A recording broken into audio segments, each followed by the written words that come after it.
Maison de L'Amitié, Palm Beach. Now imagine a mansion so luxurious that it comes with a ballroom, a 100-foot swimming pool, and direct access to a private stretch of beach. A place where the world's elite have walked, deals have been made, and fortunes have been spent.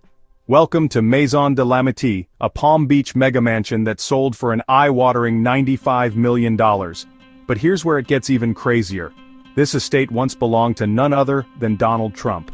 Back in 2004, Trump bought this 80,000 square foot oceanfront palace for $41 million, did some renovations, and then flipped it for a massive profit. And guess who the buyer was? Russian billionaire Dmitry Rybolovlev, one of the wealthiest men in the world.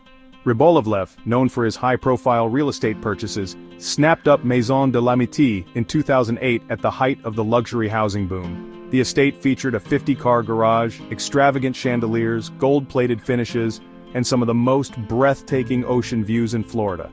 But here's the twist: he never even lived in it.